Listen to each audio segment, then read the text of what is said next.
ആവി എടുക്കുന്നത് ഒരു സിമ്പിൾ ആൻഡ് പവർഫുൾ മാർഗ്ഗമാണ്. അതെന്തിനൊക്കെയാണെന്ന് ചോദിക്കുകയാണെങ്കിൽ, നമ്മുടെ ശരീരത്തിൽ പെട്ടെന്നൊരു ഇൻഫെക്ഷൻ കയറുന്ന മാർഗ്ഗം ഏതെന്ന് ചോദിക്കുകയാണെങ്കിൽ മൂക്ക് വഴിയായിരിക്കും. മൂക്ക് വഴി കയറി കഴിഞ്ഞാൽ ഫസ്റ്റ് നമ്മുടെ എയർ പോക്കറ്റ്സ് ആയ സൈനസുകളിലേക്ക് സ്പ്രെഡ് ആവാൻ ചാൻസ് ഉണ്ട്. അത് സൈനസൈറ്റിസ് ആവുന്നു. സൈനസൈറ്റിസ് ആയി കഴിഞ്ഞാൽ അത് നമ്മൾ കൺട്രോൾ ചെയ്യുന്നില്ല, അല്ലെങ്കിൽ മെഡിസിൻ എടുക്കുന്നില്ല, കാര്യങ്ങളൊന്നും ചെയ്യുന്നില്ലെങ്കിൽ അത് പതിയെ ത്രോട്ടിലേക്ക് സ്പ്രെഡ് ആവും. ത്രോട്ടിലെ കാര്യവും നമ്മൾ കൺട്രോൾ ചെയ്യുന്നില്ല, മെഡിസിനൊന്നും കഴിക്കുന്നില്ല. അങ്ങനെ വെച്ചിരുന്ന പതിയെ ആ ഇൻഫെക്ഷൻ ചെസ്റ്റിലേക്ക് സ്പ്രെഡായി ചെസ്റ്റ് ഇൻഫെക്ഷനായി മാറും. ഈവൻ അതും കൺട്രോൾ ചെയ്തില്ല എന്നാണെങ്കിൽ പതിയെ ന്യൂമോണിയ, വളരെ സീവിയർ ആയിട്ടുള്ള കേസിൽ ന്യൂമോണിയ ആയിട്ട് മാറും. സോ ഇതിനെല്ലാം ഏറ്റവും സിമ്പിളായിട്ട് ചെറുക്കാൻ പറ്റിയൊരു മാർഗ്ഗമാണ് സ്റ്റീം.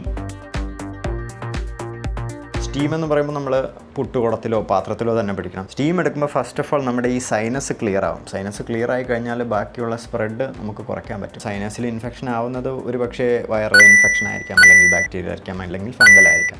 ഇനി ചില ആൾക്കാർക്ക് സ്റ്റീം എടുക്കുമ്പോൾ ഒരു ബുദ്ധിമുട്ട് അനുഭവപ്പെടുന്നുണ്ട്, പെട്ടെന്ന് മൂക്ക് കയറി അടയുന്നു, അങ്ങനെയൊക്കെ ഒരു ബുദ്ധിമുട്ട് പറയുന്നുണ്ട്. അങ്ങനെയാണ് എങ്കിൽ, നിങ്ങൾക്ക് അങ്ങനെ ഉണ്ടെങ്കിൽ നിങ്ങളൊരു ഫിസിഷ്യനെ അല്ലെങ്കിൽ ഒരു ENT സ്പെഷ്യലിസ്റ്റിനെയോ കാണിക്കുക. അവരുടെ അഭിപ്രായം, അവരുടെ എക്സ്പേർട്ട് ഒപ്പീനിയൻ തേടുക.